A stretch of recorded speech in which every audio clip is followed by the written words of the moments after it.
New year సందడి మొదలైపోయింది. ఎవరిని ఎలా విష్ చేయాలో అని ఇప్పటి నుంచే ప్లాన్ చేసుకుంటున్నారు అంతా. స్పెషల్ వీడియోలు, గ్రీటింగ్స్తో శుభాకాంక్షలు చెప్పేందుకు సిద్ధమైపోతున్నారు. ఈ హడావిడిలో పడిపోయి కొన్నిసార్లు సమస్యలు కొని తెచ్చుకుంటున్నారు. New year greetings, year end రివార్డుల పేరుతో రకరకాల లింక్స్ ఫార్వర్డ్ అయ్యే సమయం ఇది.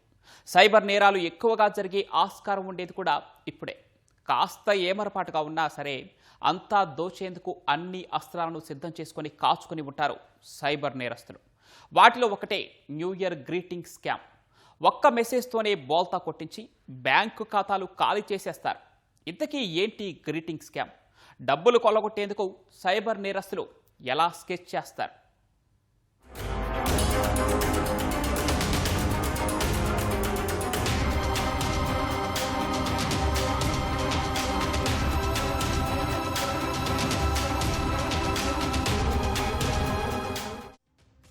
కొత్త ఏడాది అంటే హడావిడి అంతా ఇంతా ఉండదు.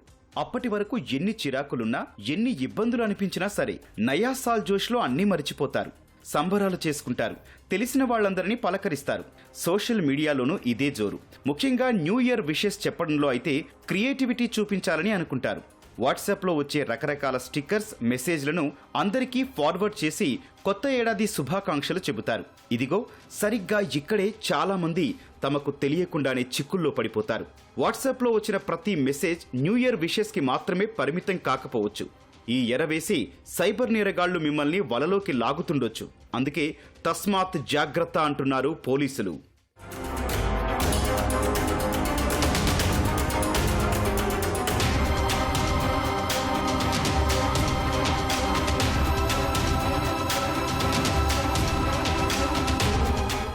న్యూ ఇయర్ గ్రీటింగ్ స్కామ్ ఇదో పెద్ద దందా. ఏడాదంతా ఏదో విధంగా మోసాలకు పాల్పడే ముఠాలు కొత్త ఏడాది వస్తుంది అనగానే ఇంకాస్త అప్డేట్ అవుతారు.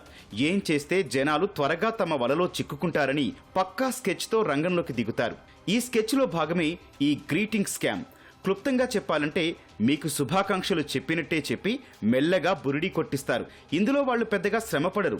చాలా సింపుల్గా వాట్సాప్లో ఓ మెసేజ్ పంపిస్తారు. స్పెషల్ పర్సనలైజ్డ్ గ్రీటింగ్ తయారు చేసుకోండి అన్నది ఆ మెసేజ్లోని సారాంశం. ఇదేదో బానే ఉందే అని వెనక ముందు ఆలోచించకుండా క్లిక్ చేసి నచ్చిన విధంగా గ్రీటింగ్ కార్డ్ తయారు చేస్తారు. ఇక్కడి వరకు కథ బాగానే ఉంటుంది. ఆ తర్వాతే అసలు డ్రామా మొదలవుతుంది.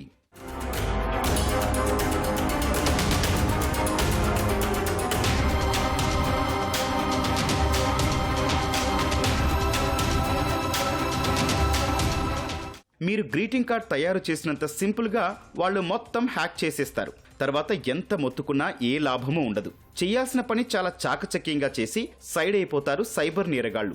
ఆన్లైన్ గిఫ్టుల కోసం ఫలానా లింక్ క్లిక్ చేయండి అంటూ సోషల్ మీడియాలో ఊదరగొడుతుంటారు. వాట్సాప్లో న్యూ ఇయర్కు సంబంధించిన మెసేజ్ ఊరికే రాదు. దీంతో పాటు ఓ ఏపీకే ఫైల్ డౌన్లోడ్ చేసుకోవాలన్న మెసేజ్ కూడా ఉంటుంది. డౌన్లోడ్ చేస్తే కానీ మీకు నచ్చినట్టుగా గ్రీటింగ్ను తయారు చేసుకోవడానికి వీలుండదు. అంతేకాదు, కొన్ని తరహా గ్రీటింగ్స్ తయారు చేసిన తర్వాత వాటిని ఫార్వర్డ్ చేసినప్పుడు దాంతో పాటు లింక్ కూడా వెళ్లిపోయే అవకాశం ఉంటుంది. అంటే మెసేజ్ రిసీవ్ చేసుకున్న వారు కూడా ఆ లింక్ పై క్లిక్ చేస్తే వాళ్లను బుట్టలో వేసుకోవచ్చన్నది సైబర్ నేరస్తుల ప్లాన్. ఇక ఇలా వచ్చిన లింకులు క్లిక్ చేసిన తర్వాత ఫోన్లో మీకు తెలియకుండానే ఏవేవో జరిగిపోతాయి. యూజర్ ప్రమేయం లేకుండానే యాప్స్ ఓపెన్ అవుతాయి. కాంటాక్ట్స్ వివరాలన్నీ బయటకు వెళ్ళిపోతాయి. అత్యంత ముఖ్యమైన విషయం ఏంటంటే బ్యాంక్ ట్రాన్సాక్షన్స్ కూడా జరుగుతాయి.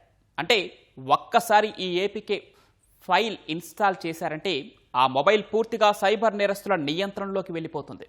మరి ఈ వలలో చిక్కకుండా ఉండాలంటే ఏం చేయాలి? సోషల్ మీడియాలో వచ్చే మెసేజ్లలో మాల్వేర్ లింక్స్ ఉన్నట్లు ఎలా గుర్తించాలి? పబ్బాలతో పాటు న్యూ ఇయర్ వేడుకల సమయంలో ఈ తరహా మెసేజ్లు ఎక్కువగా వాట్సాప్లో చక్కర్లు కొడుతుంటాయి. వాట్సాప్లోనే కాదు, టెలిగ్రామ్ కూడా ఈ తరహా సైబర్ నేరాలకు వేదికగా మారుతోంది. న్యూ ఇయర్ గిఫ్ట్ లేదా పలానా బ్యాంకుకు సంబంధించిన ఇయర్ ఎండ్ రివార్డ్ అంటూ లింక్స్ వస్తాయి. ఈ లింక్ పై క్లిక్ చేయగానే ఏపీకే మాల్వేర్ మొబైల్లో ఇన్స్టాల్ అవుతుంది. ఈమెయిల్స్, ఎస్ఎంఎస్లలోనూ ఈ తరహా లింక్స్ వస్తుంటాయి. ఈ కొత్త ఏడాది సందర్భంగా కనీసం 2-3 రోజుల పాటు ఈ లింక్స్ ఫార్వర్డ్ చేయడం కాస్త ఎక్కువగానే ఉంటుంది. అందుకే హైదరాబాద్ సైబర్ విభాగం పోలీసులు పబ్లిక్ అడ్వైజరీ జారీ చేశారు. ఈ వేడుకల సమయాన్ని అవకాశంగా చూసుకుని సైబర్ నేరస్తులు మోసాలకు పాల్పడేందుకు సిద్ధంగా ఉంటారని, వారి వలలో చిక్కుకోవద్దని అప్రమత్తం చేశారు.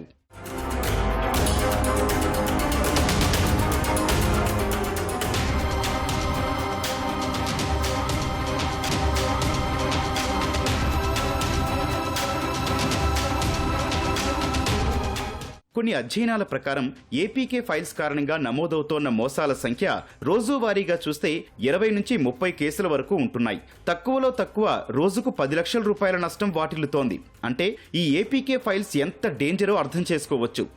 అసలేంటి ఏపీకే ఫైల్స్, వీటి వల్ల ఎందుకీ స్థాయిలో ఆర్థిక మోసాలు జరుగుతున్నాయి?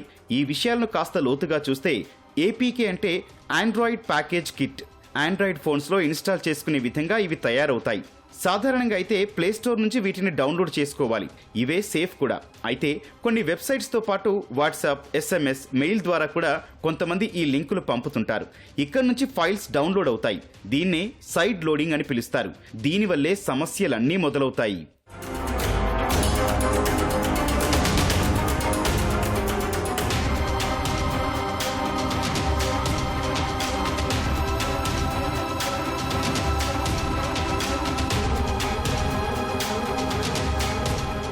అనధికారిక వెబ్సైట్స్ నుంచి ఏపీకే ఫైల్ డౌన్లోడ్ చేయడం వల్ల ఫోన్లోకి మాల్వేర్ చొరబడుతుంది. వ్యక్తిగత సమాచారం చోరీకి గురవడంతో పాటు ఆర్థికంగానూ నష్టపోవాల్సి వస్తుంది. అందుకే అధికారిక సోర్సుల నుంచి మాత్రమే వీటిని డౌన్లోడ్ చేసుకోవాలని సూచిస్తున్నారు సైబర్ ఎక్స్పర్ట్స్.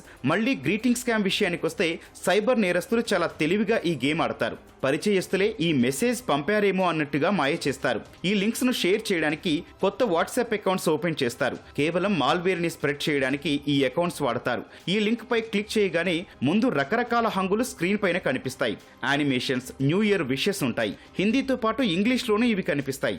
గ్రీటింగ్ చూడాలంటే ఫలానా యాప్ డౌన్లోడ్ చేసుకోవాలని మెలిక పెడతారు. మీ బొటనవేలు ఆ లింక్ వరకు వెళ్ళిందంటే ఇక ట్రాప్ లో పడ్డట్టే.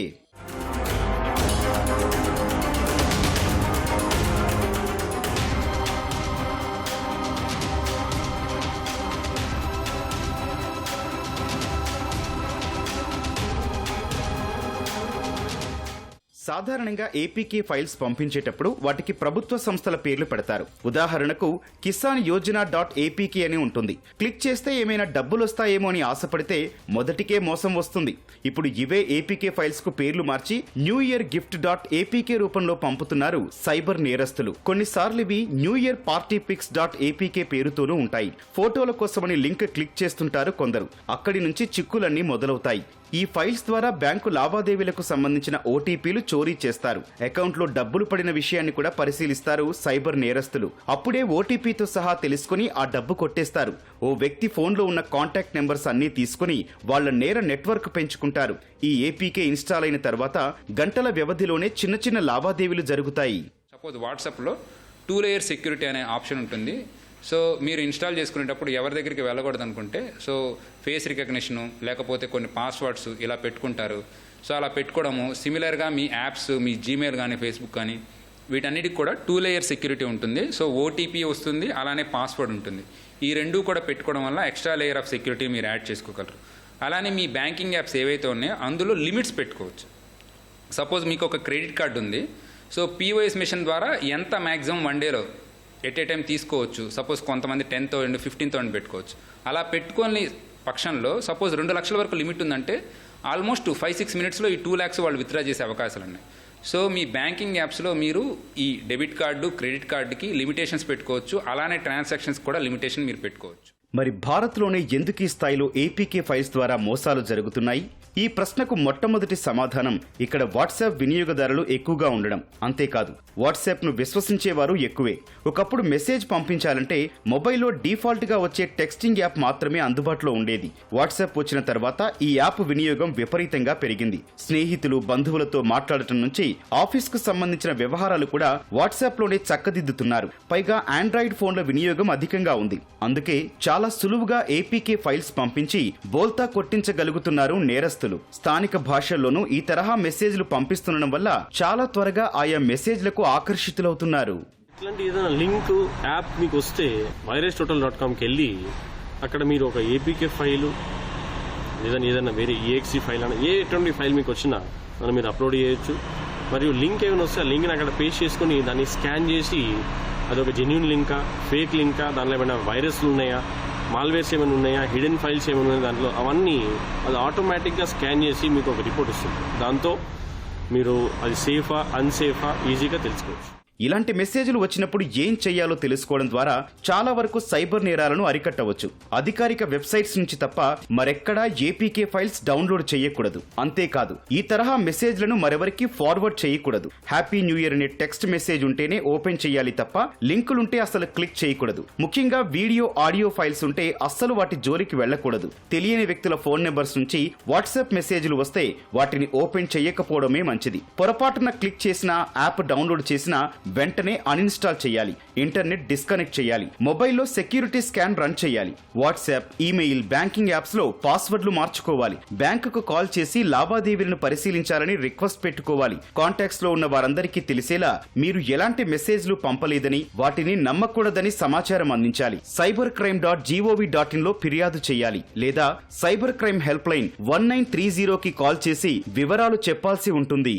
ఈవెన్ జేపీజీ కూడా ఓపెన్ చేయొద్దు, ఈవెన్ పీడిఎఫ్ కూడా ఓపెన్ చేయొద్దు. ఎందుకంటే ఆ లింక్ దేనికి కనెక్టెడో ఏం కనెక్టెడో తెలియదు. ముఖ్యంగా ఏపీకే ఫైల్స్ నొక్కినారంటే 100% మీ మొబైల్ హ్యాక్ అవుతుంది. మీ ఫోటో ఉంది చూడండి, లేకపోతే న్యూ ఇయర్ గ్రీటింగ్ ఉంది చూడండి, నేను ఏదో లింక్ పంపిస్తారు, లేకపోతే మీ ఓల్డ్ ఫోటో, చిన్నప్పుడు ఫోటో, ఇట్లా రకరకాలుగా ఉంటాయి. సో ఫస్ట్ మీరు ఒక లింక్ కనపడిందంటే మీకు గుర్తుకు రావాల్సింది కరెంట్ వైర్. కరెంట్ ఉన్నా లేకున్నా అని మనం పట్టుకోం కదా, అట్లా లింక్ను కూడా క్లిక్ చేయకండి. ఏం పెద్ద నష్టం లేదు. పంపించిన వాళ్ళు ఫోన్ చేసి ఇదిగో ఈ లింక్ క్లిక్ చేయండి అని చెప్తేనే తప్ప క్లిక్ చేయకండి.